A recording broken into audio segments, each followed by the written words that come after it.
तीसरे वेद का रूप समुद्रवत है, जिसका पता अगोचर, अपार, अखंड, अनंत, अनादि शब्दों से दिया गया है। जो कारण त्रिपुटी से ऊंचा है, उसमें और केवल ब्रह्म में कुछ वेद नहीं। जिनकी बुद्धि पंचभूत से मिश्रित है, वह लौकिक वेद को अनादि कहते हैं, परंतु वेद के यथार्थ स्वरूप का अनुभव नहीं कर सकते। जो अनुभव के अभ्यासी पुरुष है, वह चैतन्य मम कोश को अनादि कहते हैं। इसका नाम अशब्द वेद है। वास्तव में अनादि वेद वह है जो ज्ञान दृष्टि से सिद्ध होता है, अर्थात वेद और ज्ञान का एक ही स्वरूप है और ज्ञान तथा ईश्वर का एक ही लक्ष्य है। ये तीनों वेद के स्वरूप ब्रह्म आकृतियों के अनुसार बने हैं। देश, काल और वस्तु के संबंध से वेद तीन प्रकार के प्रतीत होते हैं। प्रथम ऋग्वेद, जिसका रूप ओंकार है।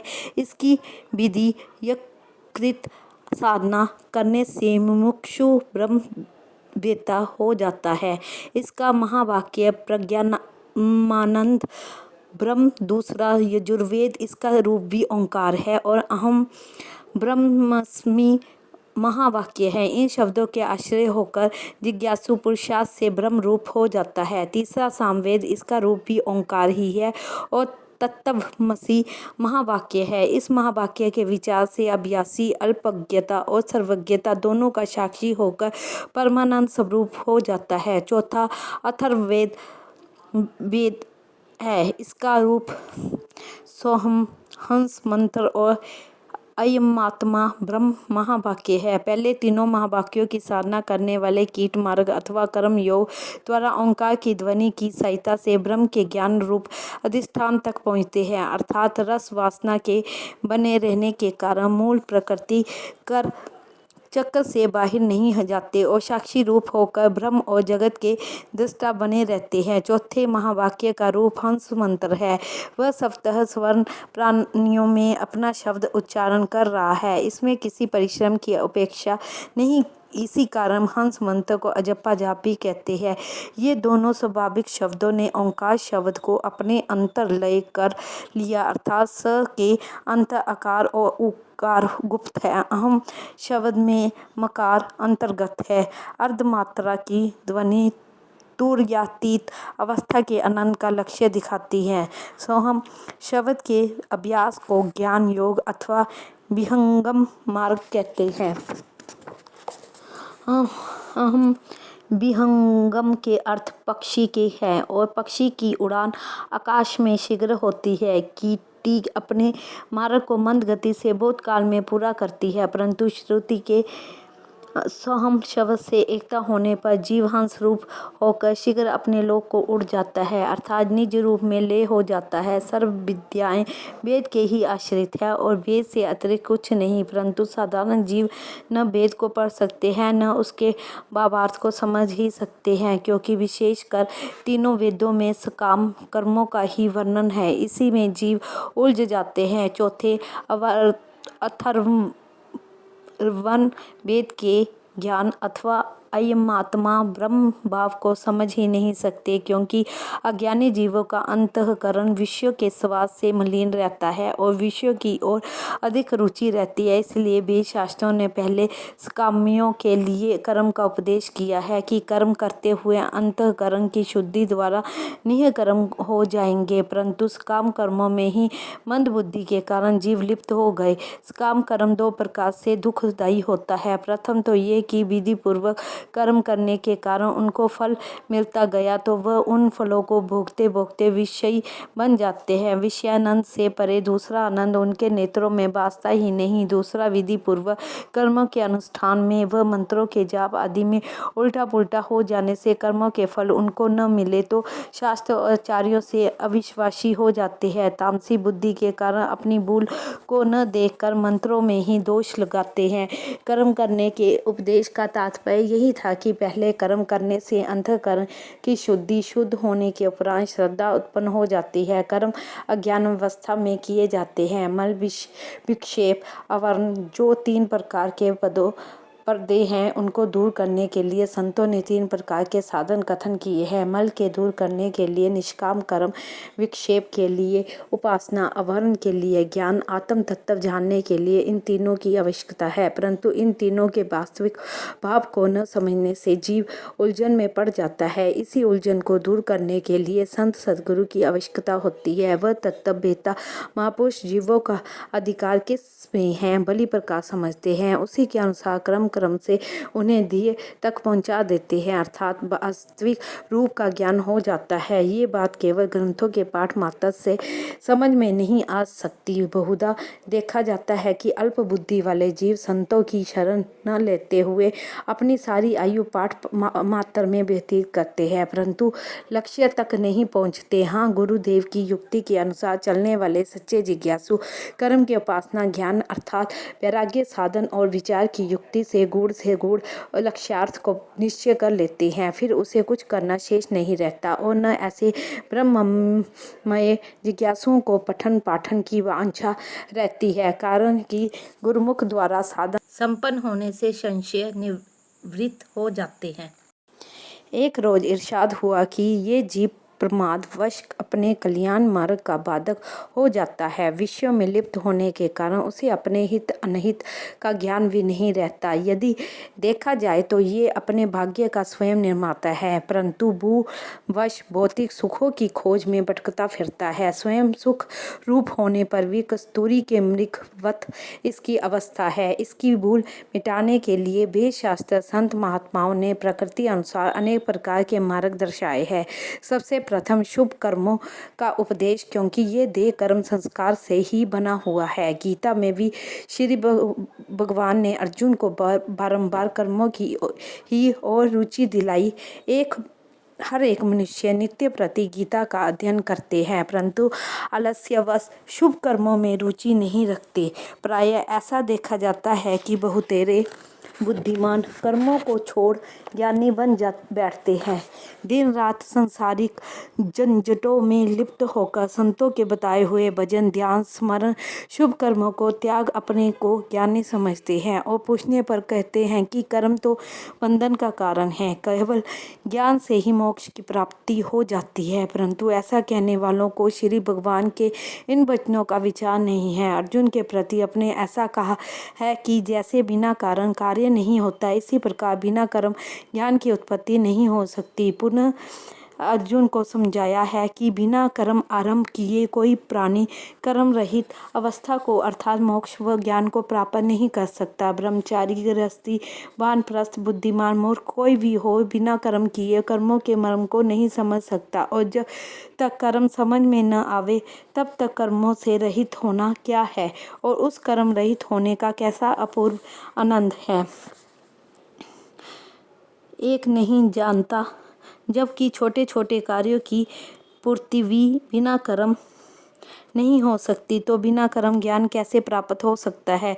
जब तक वह अपने पैरों से गमन करने की क्रिया आरंभ नहीं करेगा, घर बैठे बिठाए काशी नहीं पहुंच सकता। पहुंच जाने पर ही उसके गमन क्रिया की निवृत्ति आपस से आप हो जाएगी। इसी प्रकार क्षुधा की शांति भोजन से निवृत्त होती है। इन उदाहरणों से सिद्ध होता है कि कर्म आरंभ किए बिना निष्कर्म की अवस्था नहीं आती। श्री वशिष्ठ जी ने भी रघुकुल मुनि से ऐसा ही कहा है। द्वौ कर्मो चित्त नाशस्य योगो ज्ञानम च राघव, योगो वृत्ति निरोधो ही ज्ञानम सम्यग् वक्ष्यामि।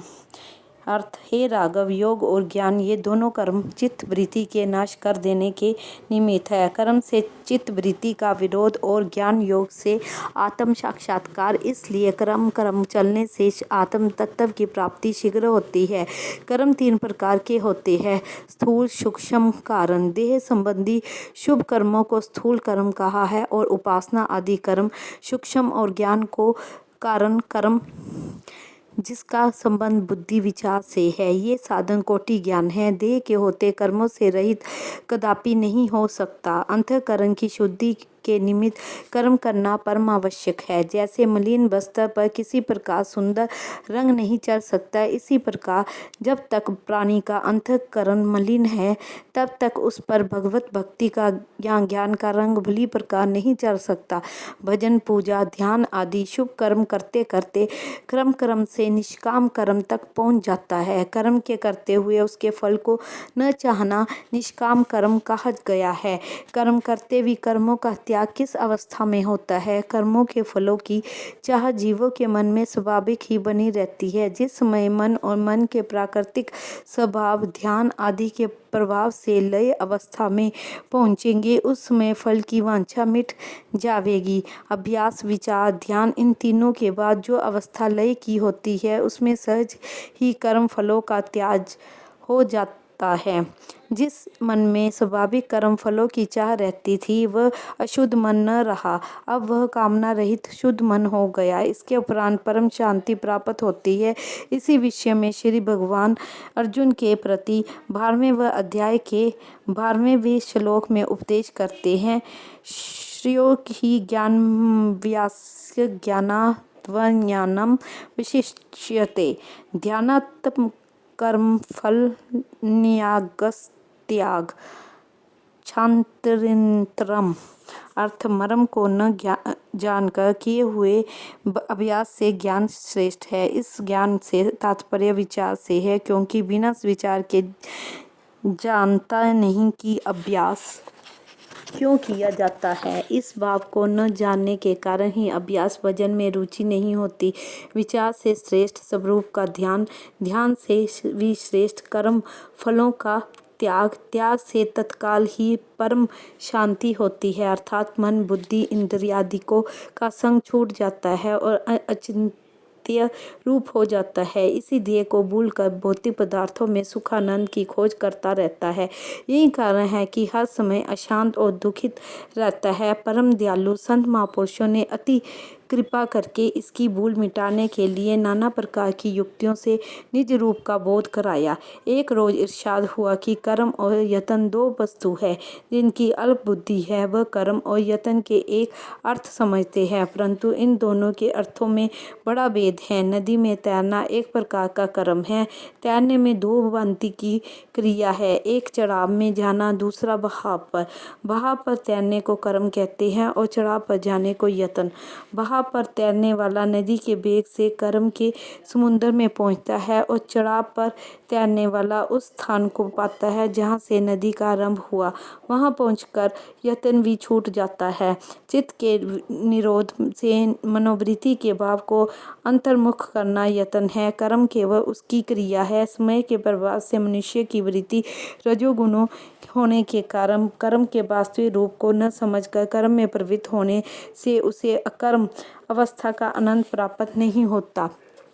एक दिन किसी सेवक ने विनय की कि दीन बंधु समझता हुआ जीव फिर भी हर समय विक्षिप्त रहता है, इसका क्या अर्थ है? उसके उत्तर में श्री महाराज जी ने फरमाया कि जीवों की ऐसी अवस्था को देखकर श्री विष्णु जी और ब्रह्मा जी में ये संवाद हुआ कि देखो, इस समय रजोगुण तमोगुण की शक्ति की विशेषता से मनुष्य के मन और बुद्धि में कैसा विक्षेप हो रहा है और इस कारण इंद्रियां बलवान होकर काम, क्रोध, लोभ और मोह की कैसी वृद्धि कर रही है। सब लोग निश्चय करने पर भी हमारी देह नाशवान है और आंख से देखकर भी कि जगत के पदार्थ नष्ट होते रहते हैं, फिर भी भूल में पड़े हैं। उनका मन संकल्प विकल्प से शून्य नहीं होता और इंद्रियों के भोगों से वह कभी तृप्त नहीं होते।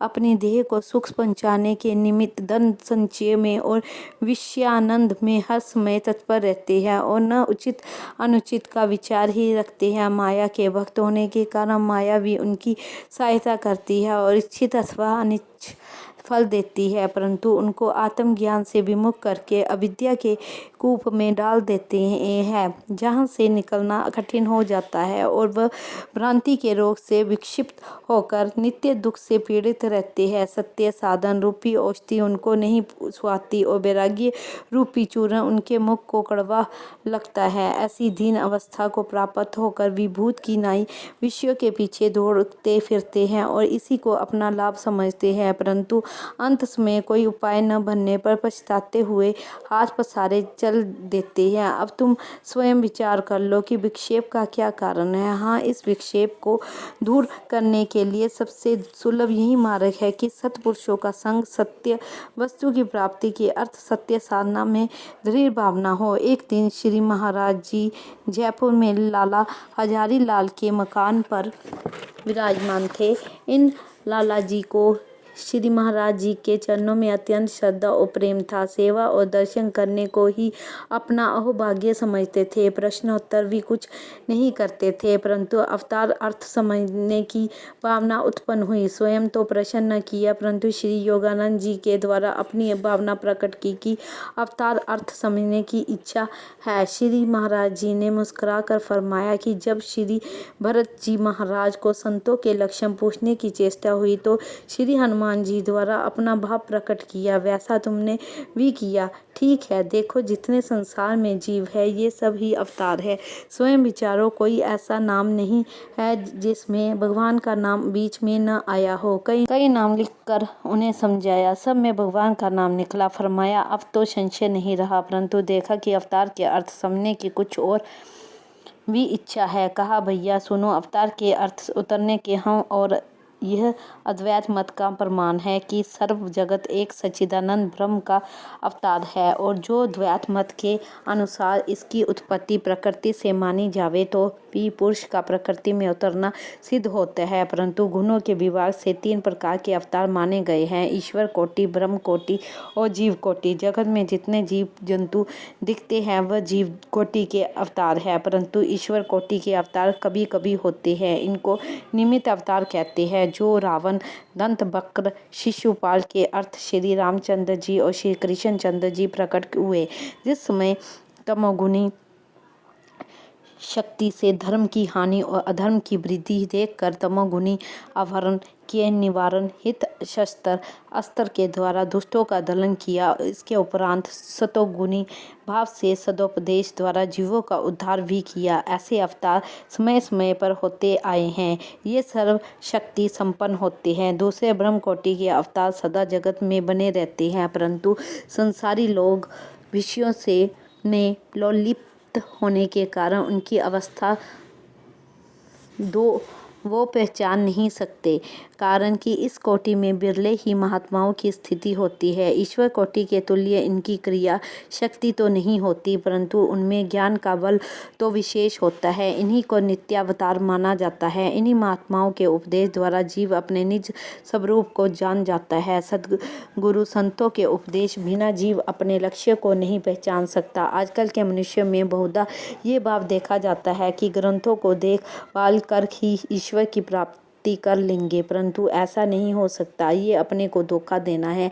इसमें शक नहीं कि आजकल को सांसारिक विद्या में बहुत सारी परीक्षा देने में ये प्रवीण है, परंतु ब्रह्म विद्या से खाली। इसी कारण ब्रह्मनिष्ठ महापुरुषों की शरण लेना ही उचित है। ब्रह्म विद्या इंद्रिय जनक कहलाते हैं। इंद्रियों का बल घटने से इनकी विस्मृति जाती रहती है, परंतु ब्रह्म विद्या में ऐसा नहीं होता। इस उदाहरण से समझो, उद्यालक मुनि का पुत्र श्वेत केतु जब विद्या अध्ययन करके पिता के घर पहुंचा, तब विद्या अभिमान के कारण पिता को नमस्कार तक नहीं किया। समय पाकर पुत्र के मिथ्या अभिमान मिटाने के लिए मुनि ने प्रश्न किया कि पुत्र, तूने वह विद्या भी सीखी है जिस विद्या के जानने से संपूर्ण विद्या अपने आप ही आ जाती है। ये सुनते ही वह चौंका और पिता के चरणों को चूम कर बोला कि भगवान, ये विद्या तो मैंने आज तक सुनी भी नहीं, सीखना तो क्या, आज्ञा दी जाओ, गुरु के पास जाकर ये विद्या सीखो। वह बोला कि वे किस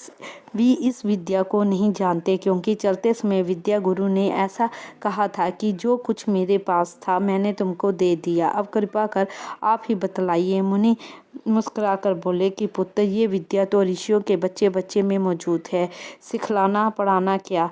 श्वेत केतु ये सुनकर बड़ा ही लज्जित हुआ और पिता को अभिमान से नमस्कार न करने की बारंबार क्षमा मांगी। नम्र भाव से हाथ जोड़कर विनय की कि भगवान उस विद्या का ज्ञान करवाइए जिसमें सब विद्या अपने आप आ जाती है। मुनि बोले, अच्छा पहले उपवास करो।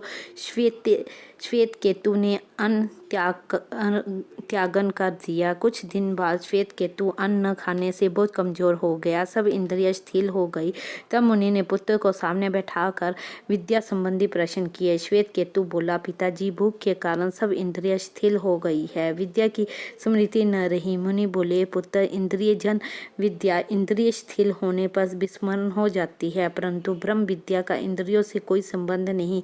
देख, तेरे साथ साथ मैंने भी अन्न का त्याग कर दिया, परंतु मेरी विद्या ज्यों की त्यों है। फिर पुत्र को सामने बैठाकर एक एक तत्व का बल देना आरंभ किया। उसके बाद ब्रह्म विद्या का उपदेश किया कि संपूर्ण विद्याएं इसी ब्रह्म विद्या के अंतर्गत है। इसके आते ही सब का अनुभव अपने आप ही हो जाता है। जब इसकी प्राप्ति हो जाती है तब फिर उसकी दृष्टि में मायाकृत वस्तु नहीं ठहर सकती। श्वेत केतु सुनकर बहुत ही प्रसन्न हुआ। तब मुनि बोले कि पुत्र, ये तो ब्रह्म विद्या का तुम्हें दिग्दर्शन कराया है, अब इसकी प्राप्ति के अर्थ तुम्हें कुछ प्रयत्न करना होगा। ये जो मैंने तुझे मिथ्याभिमान निवृत्त के अर्थ उपदेश किया है, ये अंतःकरण शुद्ध हुए बिना सिद्धि को प्राप्त नहीं हो सकता। अंतःकरण की शुद्धि के निमित्त निष्काम कर्मों का संपादन करना चाहिए। इसके उपरांत साधन और ज्ञान चित्त वृत्तियों का निरोध इन्हीं के द्वारा भली प्रकार होता है। वृत्तियों का निरोध होने से चंचलता